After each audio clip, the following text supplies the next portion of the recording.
We're ready to go racing. The defending champ is here, Nate Brown. In the Miss Elam Plus takes to the water. One of the contenders today, you heard from them a moment ago, the Skyway Park Bowl and Casino. And then there's the new boat with the old engine. You're looking at it there. The Vacationville.com. Brand new hull, old piston engine. They set a record yesterday. We'll talk about that as well. Your headlines as we head into Heat 1A. Heat 1A of the 2002 General Motors Cup at Seafair is brought to you by Mike's Hard Lemonade. Make it Mike's. And presented for Seafair by RE/MAX. RE/MAX. Outstanding agents, outstanding results. Here we go. Here are your lane assignments for Heat 1A. We talked about the Elam Plus, the defending champ. They're inside, first lane, and right next to them, the Skyway Park Bowl. You heard Lori Jones say that's the place they want to be. The Auburn Chevrolet U100 is in lane 3. The Vacationville, the piston-powered boat, in 4. There's the Lumar window film in 5. And in the outside lane, the Silver Dollar Casino, the U25 boat. Boats are out on the water now. As they get set on the course, we'll bring you pictures from all around this course and also from up above. Chopper 7 will have some fabulous racing for you as well today. Let's talk about these boats. Let's talk about the drivers, beginning with the Miss Elam is where we want to go, as a matter of fact. The very first boat, Miss Elam, there we are. Nate Brown, the Elstrom family owns this one. Nate Brown, the fastest qualifier, Mike, at 153 miles an hour. Not just here, but everywhere so far on the tour this year. The Elam has been very, very quick. The real question is, how quick can they be in race water? It's going to be ugly. They looked pretty good. Their setup did in some rough water yesterday afternoon and this morning. Greg England and the pits, do they have the setup where they want it? They do, exactly. The Elam, has been in Heat 1A all year long. Nate says he's going to do what's worked all year long, come out aggressive. He wants to get as many points as he can early on today. Next to him, Michael Hansen has the Skyway Bowl. Lori Jones says the boat's ready, but they've only had thirds and fourths this year, Chip. Michael Hansen won the Gold Cup last year. He's capable of winning. He's also right now battling very close for second place in the National High Points. They need to win all day long to keep that place going. Guard, they had this boat out of the water early this morning looking for just the right setup with this chop in the waves. I'll tell you what, Steve, they're very happy right now. In fact, they have a brand new propeller that Mike Hansen is very happy about. In fact, they bought that propeller from the Miss Bud. So the Miss Bud, they're kind of grouped together in this baby, but they're very excited about today's race. All right, lane 3 is the Auburn Chevrolet American Pride, one of Fred Leland's boats, and at the controls here is Greg Hopp. Mike? A hard charger is Greg Hopp. It may not have the equipment to hold up to his lead foot today, and that may be a problem for the Leland program this weekend as a result of their situation being not quite as well financed as in the past. The Vacationville boat is Mitch Evans controlling. Ed Cooper Jr. and Sr. the owners, 145 miles an hour. It was a world record yesterday, Chip. This is a brand new boat with a piston engine. Their goal is to humiliate some turbine teams. They want to come here and beat turbine engines with a piston engine. Let's see if they can do it. Bill Rocky, it sounds kind of nice, that piston engine boat down in the pits, doesn't it? Sounds great, Steve. They're having a little trouble with a propeller shaft. They put a new one in and they couldn't line it up, and they barely got it in time. Mitch says it should be okay, and he's out there getting ready to go. The Lumar window film will be next to the Vacationville boat. They could only get 142 miles an hour out of this boat today, Mike. But this is a hard-charging driver and a guy who understands that 142 miles an hour on a sloppy course is good enough to win if you play your cards right. Jimmy King's the kind of guy who knows how to do that. And finally, Dr. Ken Muscatel is driving the Silver Dollar Casino boat. First time he's been in this boat just the last couple of days. Chip, what an awful crash last week. He was lucky to walk away. Think what it's like to be Dr. Ken Muscatel. You crashed horribly last week, and now you're driving a boat that you've never driven before. I'm glad I'm up here and not there. He is the world's fastest forensic psychologist, as he likes to be known, and he's out on the water, as are all the boats. They're up and running, and now the big question is, are they going to be able to get lined up with a minute and a half to go? Now comes the vying for positions, and now we bring in the man who will call the races today here at the General Motors Cup at Seafair, the best in the business, Mr. Mike Fitzsimmons. Thank you, Steve Rabel, and they're headed down to the south turn the fabled Seattle South turn, where they should be milling about down there for a little bit before coming up the backstretch of this 2-mile oval and preparing to make their starts. Pre-assigned, of course. Lane 1's going to be the Miss Elam, so they already know what lane they're going to be in. The dicing aspect is not a part of this start, not yet. Later on this afternoon, we will expect to see that. There's the 1-minute gun now showing, and the white flag on the course. We're inside the 1-minute mark. And the boats, Chip, look to be a little bit better positioned on their start. Sometimes they rushed it just a little bit this year. And they've done it all year. One guy gets up there early and everybody panics and gets up there with them. Hopefully they're going to do their own driving, drive the boat they're in, not the other guy's boat. Because right now, of course, they're concerned about that wind situation. I have to worry about where someone else is going to start. That's already predetermined. The real issue is where are they going to end up as they go into that first corner, because that's when they face the wind for the first time at speed.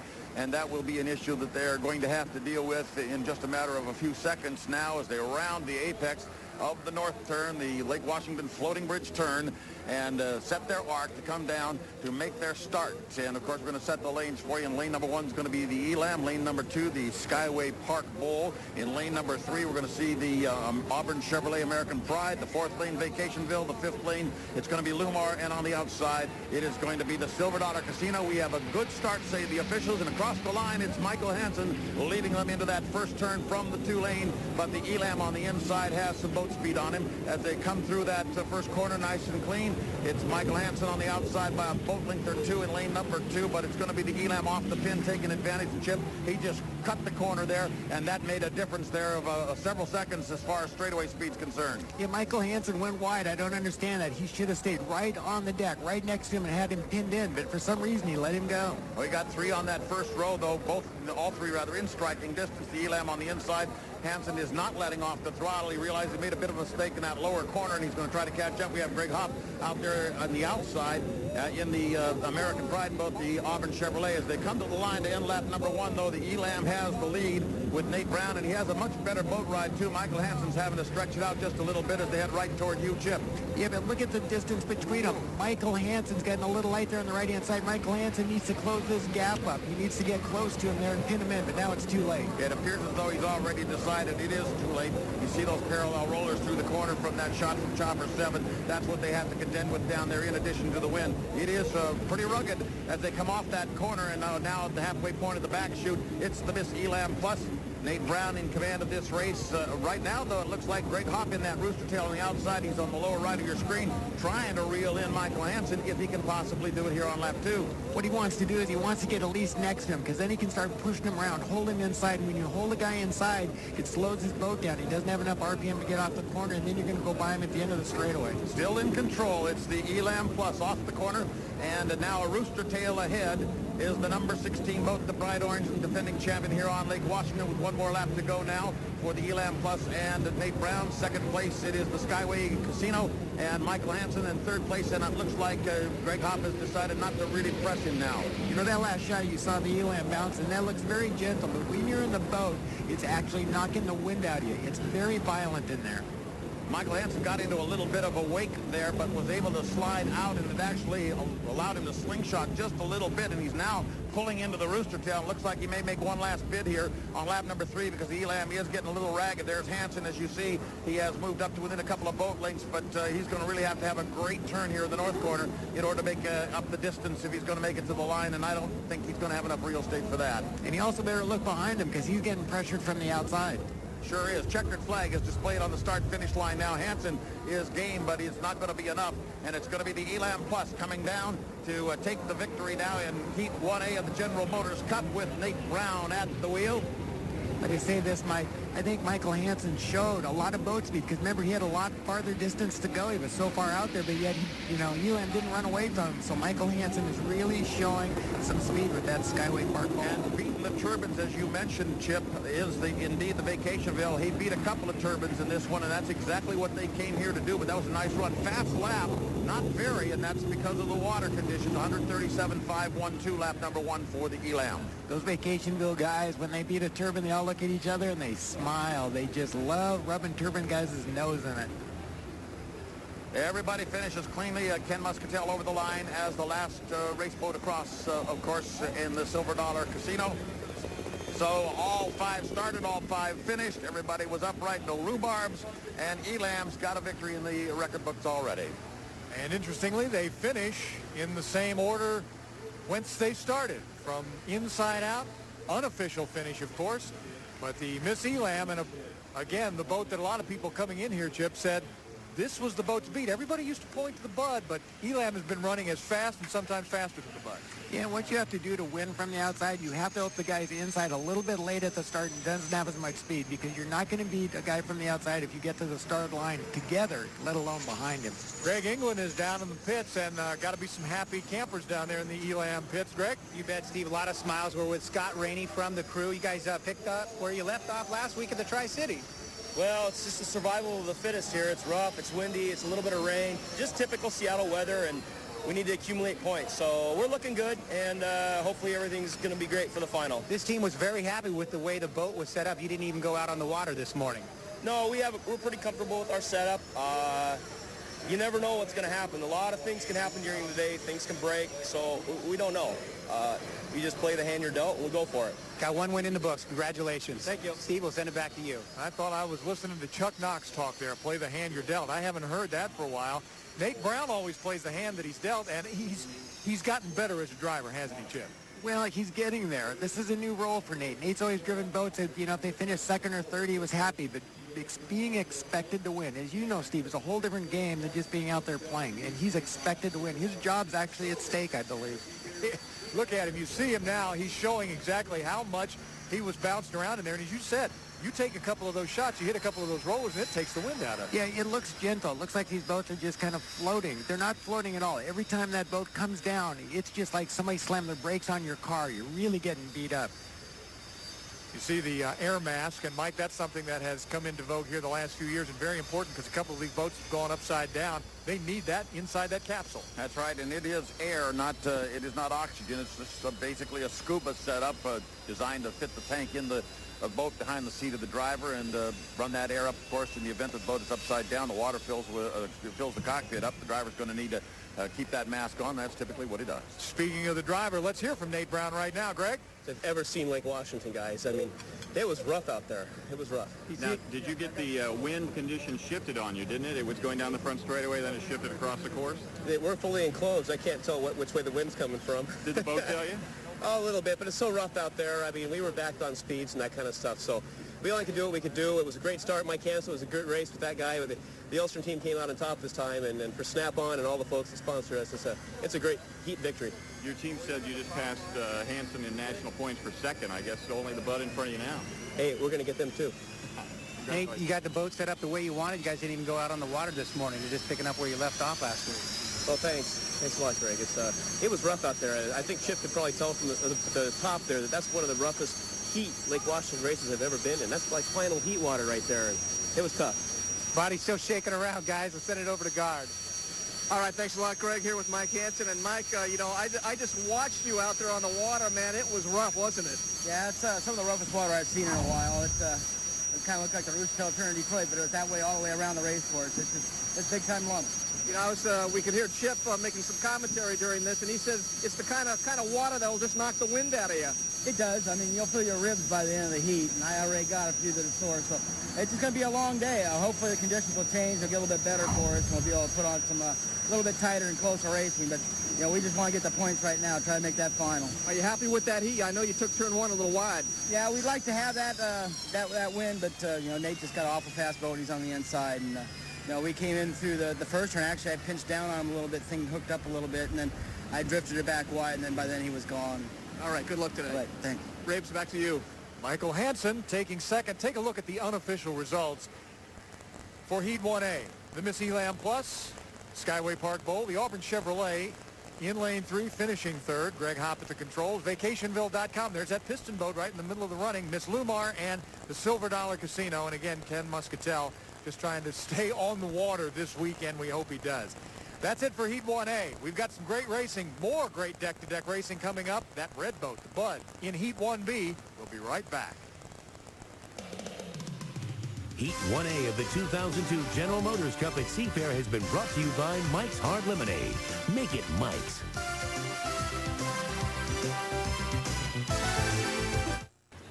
My goodness, Chip Hanauer's two different places at once. He's up here with me, too. You're looking at the Miss Elam Plus winner of Heat 1A, Nate Brown, at the controls. The Elstrom family happy.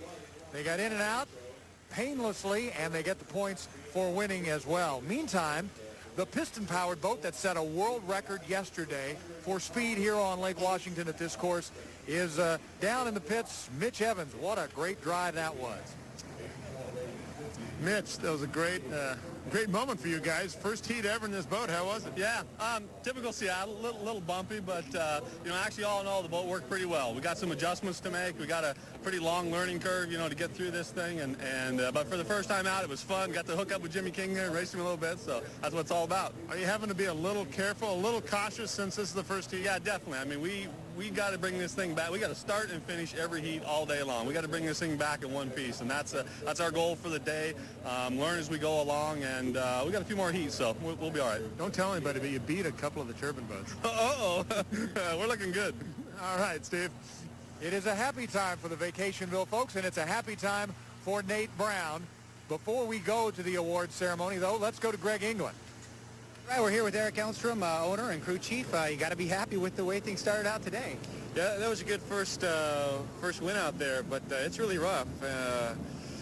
And it's cold, so we're happy to get through that one. It's going to be a day of attrition today. It's going to be who makes it to the final today. That's right. A perfect start, though, for the Elstroms. Steve, I'll send it back to you. Greg, the driver of that boat, Nate Brown, is on the award stage. He's ready to accept his award for Heat 1A. Let's go down to that. Keep up with the latest from the race 2 by pointing your browser to www.seafair.com. 3 W's and a seafair.com. And, if you're here at the race site, you got your cell phone, but you don't. Well, we normally would have that for you, and we are going to try to be able to get the sound for you here in just a couple of minutes in the meantime as we continue to look. Now, my guess is this shot is from out on the log boom, somewhere out on the water. That's what causes that camera to rock around. And Chip, take a look. They were taking the canopy off the motor, so that means they're going to do a little tweaking before the next heat, correct? Absolutely. These things always need attention. They never come in and just turn them around without touching them. They always need attention. All right. So the guys go down now. They start working. There's never a dull moment for these crews. Meantime, there's never a dull moment on the awards platform. Let's see if Nate and company are ready.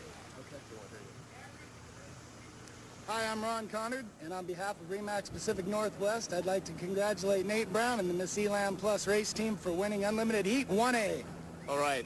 Thanks a lot, Ron. On behalf of the Elstrom family and Snap-on Tools, I'd like to thank Remax for this heat win, and we'll see you out there next time. Thanks a lot. Thanks very much, Nate. Nate Brown accepts the congratulations of the folks here at the awards ceremony, winning Heat 1A. We're getting set for more racing. Why, we've got racing all afternoon for you. Heat 1B is coming up next. Stay with us. The General Motors Cup at Seafair rolls on from Lake Washington. Now, Shell presents this driver profile.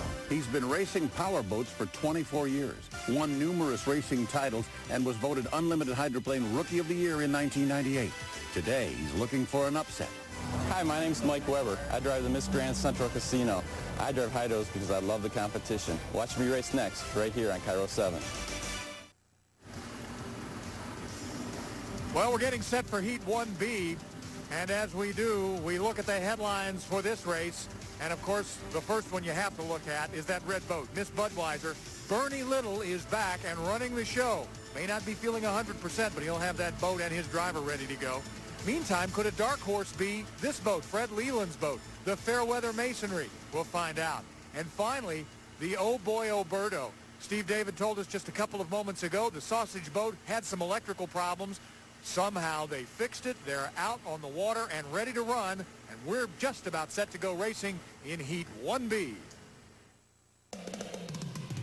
Heat 1B of the 2002 General Motors Cup at Seafair is brought to you by Parts and Repair Services from Sears. Where else? And presented for Seafair by Tide. If it has to be clean, it has to be Tide.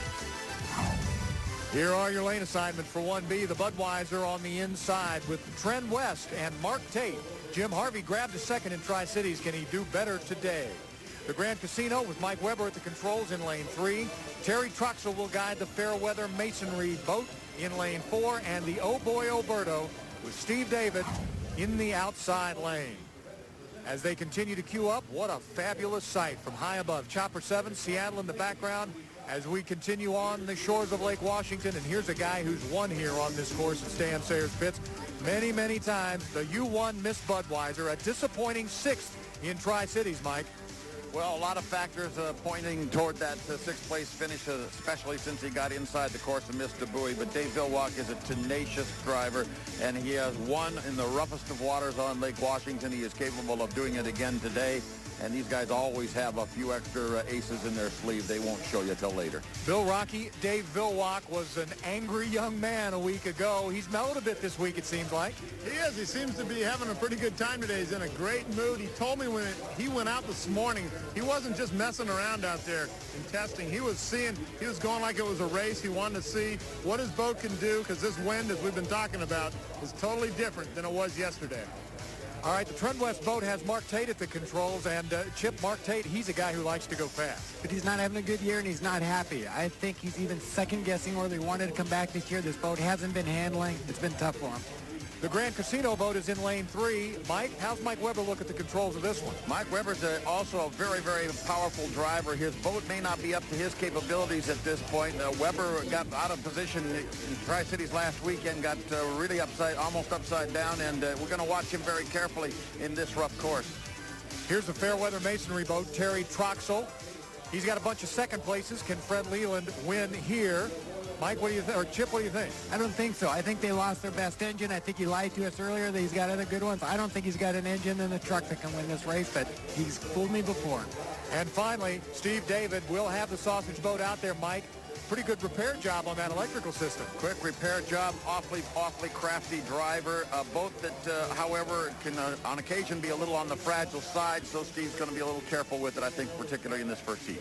And here we go, lining up. 30 seconds away from the start of Heat 1B. Michael, take it away. Some problems with the Trend West right off the top. Went dead in the water during the score-up period inside the 1-minute gun, and is now catching up with the other boats on the arc, but is not running very well. It sounds a little sick, actually, and now perhaps Mark will be able to get back into the line. He may have been playing a little cat and mouse there as well. The first lane will be the Bud. Second lane, of course, the Trend West will swap set into that slot, rather. And third lane will be the U10, the Grand Central Casino with Mike Weber. We'll have a fourth lane, the Fairweather Masonry with Troxilla, and they come across the line with the Oberto on the outside. The start is good. The start is legal as they race down into the first corner. Watch out for that boat. The little convergence occurring there. Looks like the Trend West got himself in a couple of skips there and got a little out of control there. I don't know that we got a... We do have a lane violation called now by the officials on the Trend West, a one-lap penalty against the Trend West. And down the back chute, Miss Budweiser in command, Chip. Yeah, you're not going to beat the Budweiser from the inside, especially when you're playing games on the outside. I have no idea why those guys came together. It was almost like they're being stubborn. Now, we had just Terry Troxel now move inside. I don't think that's going to be enough, but I don't know if this driver here even knows he's in there. His radio guy's going to have to tell him he's moved inside because Terry can beat him from there.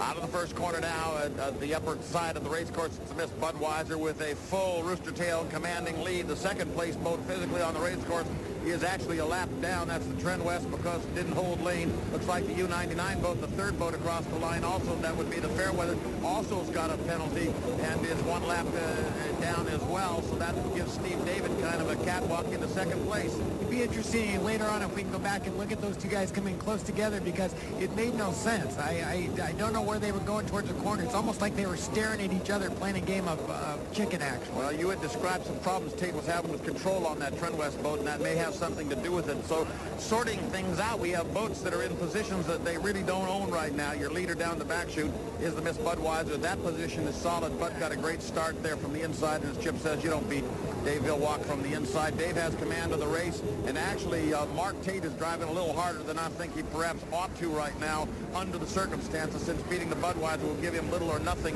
to write home about. He now is in last place, as it were. The result, of course, of that violation, and he's not riding well, Chip. Now let's talk about the rule that they're talking about. When you go across the start line, you have to hold your lane all the way through the first corner to the exit pin. You could see that nobody was holding their lane in there, so somebody had to pay a price for that. Coming wide off the corner and trying to find the softest water he can is the Miss Budweiser, rolling up the back chute now with Mr. Villock at the wheel. He has command of this race and knows it now that he really is not being challenged regardless of what Trend West does, even if he should be passed by the Trend West. Physically in third place, but actually in second place it is the old boy Oberto, since the 99, both the Fairweather Masonry and Mr. Troxel also went afoul with the officials. So as they come down the line, they're going to discover this from the flag if they haven't from the corral, and their radio operators first up. They'll get a checkered flag out for the Miss Budweiser. They'll pull it back and put the white flag out for the U2, the Trend West, which they do, which means you got another lap to go. They'll put the checkered flag out for Steve David. Oh, he gets a white also, so he's going to have to go around again. Well, and lucky for Terry Troxel, because he got a physical last place finish, but that's going to move him up to what, second place, Mike? And third at this point it would appear. Third it would appear. It looks as though the Oberto also got a penalty. I didn't hear that over the official radio transmission, so I have to assume that it was something that we didn't catch, but we'll have to take a look and see what that was all about. So physically now, the Trend West has moved, of course, out ahead of everybody else. The Budweiser's finished and with the checkered flag, but in second is the old boy Oberto, and in third it is the Fairweather Masonry, and they're making up their last and penalty lap. So Trend West is going to come down now. Oh gosh, he's getting a little bit rough here on the straightaway, but he'll get scored. You know, Mike, what went on there at the start is really pretty silly, because what you don't want to do in these elimination heats is take yourself out. It's kind of like the doctor's credo as a driver. First, do no damage. If you go out there and get beat by other drivers, that's one thing, but don't take yourself out of the game, and surely don't take yourself out of the game this early in the day. Maybe take a chance in the final, but not now. And as it happens, though, interestingly enough, notwithstanding penalties, since everybody behind the Bud got one, the finish order was just about the way they were in that first lap. But in kind of a ridiculous way. I mean, it worked out that way. You just don't get penalties in elimination heats. It's not worth it. You don't take chances. You need points to get in the final. Remember, I think there's only 5 boats on the front line here, Mike, in the final. Exactly. We'll have 6 in the final. We'll have a 7-trailer. Right. So, you know, you've got to be clean all day to make sure you get into the final. Yeah, absolutely do. So it's kind of a gift for the Trend West, even with the penalty and having to go the extra lap, still gets second place points here and is still in the contest, so to speak. It looks as though Steve David has taken a little extra time on the race course, and I'm sure he's just sorting out some systems here just to be sure that they're not going to have to tear anything up again when they get back to the pit area relative to the electronics they were working on a little bit earlier. Mike, there are 2 things we know about this race, at least unofficially. The Budweiser wins. The Grand Casino never got into the water, so they didn't make the race. But let's go down to Bill Rocky in the Budweiser pits. They're happy about having Heat 1B behind them, Bill. That's right, Joe. Pretty smooth as silk out there. That was a good run for Dave. It was a good run, and I'm sure it's not smooth as silk. It was an easy win, but we were just talking on the dock when he went out. I'm sure the rollers on the backside are big, and they're going slower down the backstretch. But, yeah, good win. We always enjoy first place with the Budweiser, and hopefully it'll go that way the rest of the day. There's some rollers right here in the dock. You can see them. That's what we were talking about. If they're bouncing off the log boom like they are over here, it's going to be a rough day. All right, Joe. Thanks a lot. Not a problem. So the Budweiser crew now checking with Dave Villock in the cockpit. He'll be climbing out here in just a moment, and I'm sure we'll get a word with him as he wins Heat 1B. Meantime, off to our left from the tower where we are in the pits, we can see the Oberto coming in, and as you said, Mike, yes, staying out there for just a little extra time just to make sure that all the electrical systems are working. It amazes me that these guys, Chip, can do what they can do. Fix an entire electrical system, take a motor out and put it back in between races. Amazing. I can't change a light switch in my house as fast as they took all the wiring out of the Oberto. They're amazing guys, and they made my career. I mean, as a driver, you get a lot of focus like a quarterback on a team, but it's really you're no more nor less. Bill Rocky's got the driver down there, I think, with Dave. I don't know, we just try to get a clean start and try to run as best as we possibly could. It's pretty rough out there, though.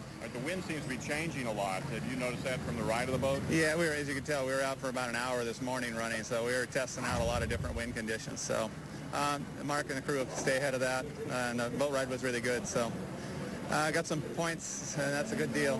Dave, you're smiling. Things are going good right now. Yeah, but now we'll be on the outside next heat, so things won't be so cushy next time, so we'll see what happens. They're going to give you that outside, huh? I'm sure I'll be on the outside. They said they're going to flip-flop the heat, so that's all right.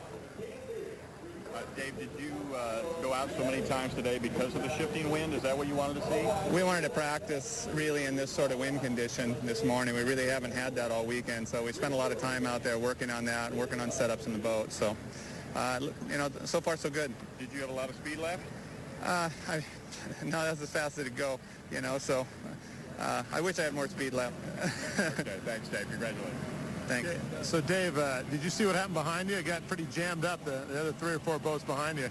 Came into that first turn pretty tight. I know there was lots of people that were quite a ways out away from me, so, you know, I don't know quite what the problems were there, so I don't know. That's the benefits of being ahead. It was good to be there and not get into those troubles. That's good. All right, Dave, thanks a lot. Let's go over to Guard Swanson. All right, thanks a lot, Rock, here with Steve David, the driver of the Oberto. And I tell you what, tell me what happened out there. Apparently you guys were penalized. Yeah, I guess us 99 and 2 apparently gone through the first turn maybe. I think those guys moved out, but at this point they said run an extra lap just to make certain. I think we're third and we could be second. So the fact that Oberto made the water for us is a victory. You know, at least we can proceed now to some other heats with the great running boats. Did it kind of feel like you were pushing it a little bit, that you had to risk a lot? Yeah, we do. I mean, we want to do well for Oberto. This is their hometown, so we're going to run as hard as we can today and then try and pull the win out in the final. But it's running great. That was a real good warm-up for us. After having those electrical problems, did you kind of feel anxious going out there, like you had to get something done, like you had to push it to the limit? Now, one of the reasons they hired me is because I'm real stupid, so I don't think about all those realities. I just push the pedal. All right, good luck rest of the day. Thanks so much. All right, guys, back to you in the booth. As we said, they can fix anything, and they sure did, and got the oh boy Oberto boat out there. Makes Art Oberto happy as he hands out the sausage along the shoreline. Meantime, here are the unofficial results from Heat 1B. The Budweiser winning, and it's amazing. As we began talking to the Budweiser team, the sun came out along the shoreline. Trend West, Oberto, Fairweather Masonry, and Grand Central Casino did not start, so obviously they did not finish. Steve, either. let me give you the fast lap, too. It was the first one, obviously, 141.961 miles an hour for the Budweiser. A lot of guys talking about running speeds in the 140s. That's likely to be where it's at for this race course until perhaps the first lap of the final heat. Heat 1B of the 2002 General Motors Cup at Seafair has been brought to you by Parts and Repair Services from Sears. Where else? And you are looking at live pictures of Boeing Field. That is Fat Albert, I believe is what they call it, right? The support plane that flies with the Blue Angels. The plane will be making an appearance here over the shores of Lake Washington, and that can mean only one thing. The Blues are soon to come.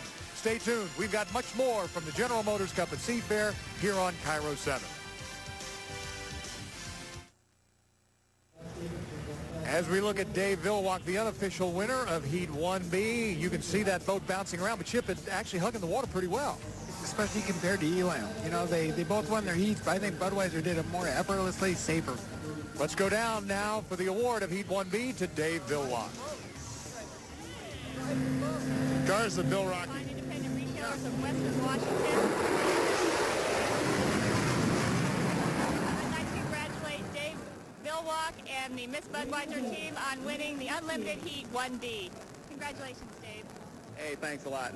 Procter & Gamble and Tide have been a great sponsor for Unlimited Racing, a number of races and a number of teams. So thank you so much.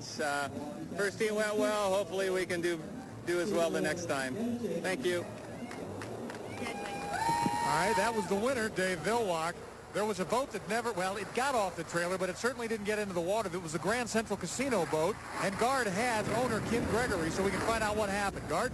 All right, thanks, Steve. Yeah, Kim Gregory here, the owner. What did happen today? You guys did get into the water, but then nothing. Was it the fuel? No, we got it in the water, and the exit water for the oil cooler was leaking oil out of it, which is not good. It's supposed to be water. So evidently in the morning warm-up this morning, we fractured the oil cooler, the heat exchanger for the oil cooler, and had gearbox oil running out where the water should be. If we'd have run the boat, we'd have pumped all the oil for the oil box or the gearbox out and into the lake, and that would have been a major disaster for the gearbox. So Where are you guys right now as far as getting it in the water, get it running? when we have a spare, we just ran 30 seconds short and getting it in there to get out. That we have to be out on the water by the 1-minute gun. So they just didn't have enough time to change it by the time they found it. All right, good luck. Thank you very much. All right, back to you guys. Guard, thanks. Take a look one more time at the unofficial results of Heat 1B. As you look at our location from across the lake, here they are. Budweiser, Trend West, Oberto, Fairweather, and Grand Central did not start. In the background, you hear that roar that came in, and there it goes. My golly. That's the F-16 Fighting Falcon. And that's just part of the Key West, or Key Bank, that is, air show here on the shores of Lake Washington. In just a couple of minutes, the Navy Blue Angels will be coming by, and a big part of this Seafair celebration. We'll be right back.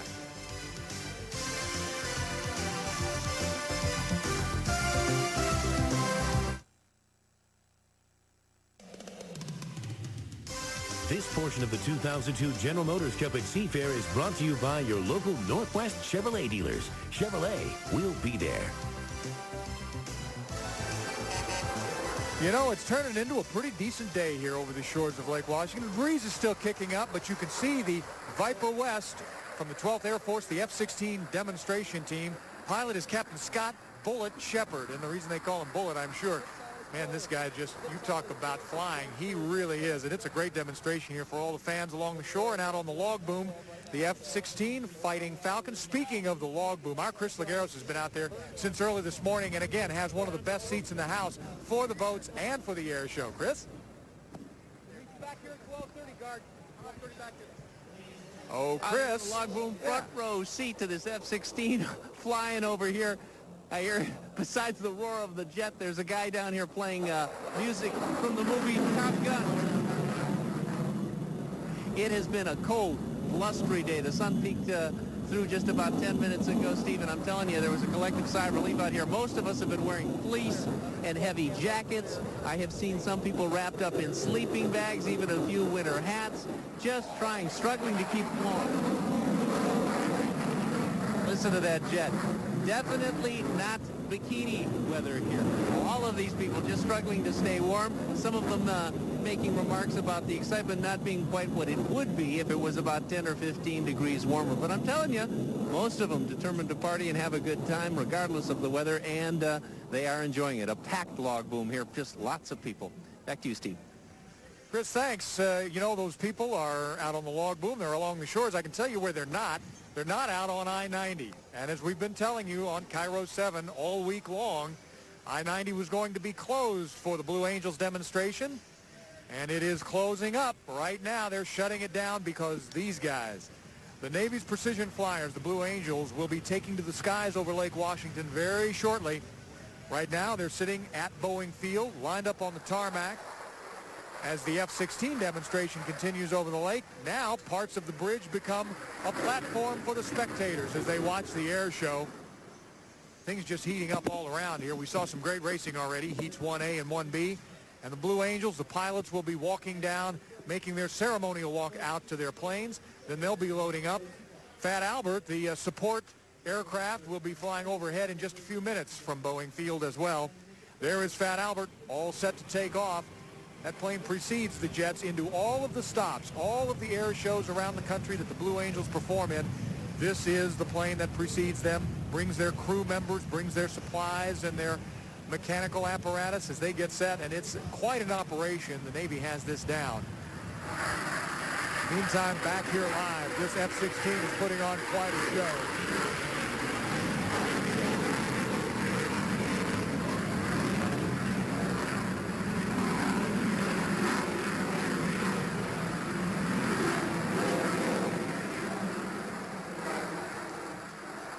As the F-16 now moving out of earshot just a bit here over the shores of Lake Washington. As we talked about, the Blue Angels are coming up, and our Christy Lee flew with the Blues this year. Take a look at her exciting adventure. Okay, let's go. Let's rock and roll. See, that's what I like to hear. That's fake confidence you're hearing in my voice as Navy pilot Len Anderson gets into his seat and prepares for takeoff at Boeing Field. We pass the time with small talk. How many times have you seen the Top Gun movie? Oh, too many. Now it's time to fly. The weather is working in my favor. Not going to be able to do a high-performance climb just because of the clouds. They're too low, but we'll have it'll be a good takeoff nonetheless. So it's my lucky day. 190. 200.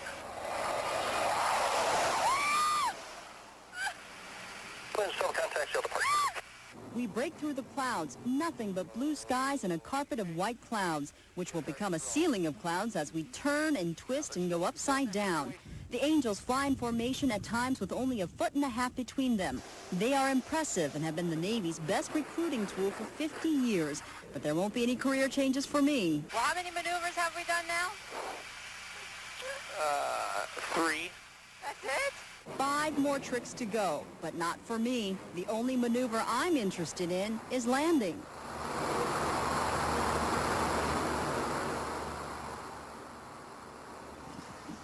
Christy Lee, she really did enjoy her flight, as she told me. And here, the ceremony just about to begin now as the Blue Angel pilots will be walking down the flight line.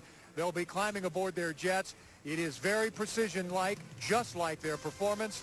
And it's going to be worth waiting for. Stay tuned. The Blue Angels are coming up next here in the General Motors Cup at Seafair.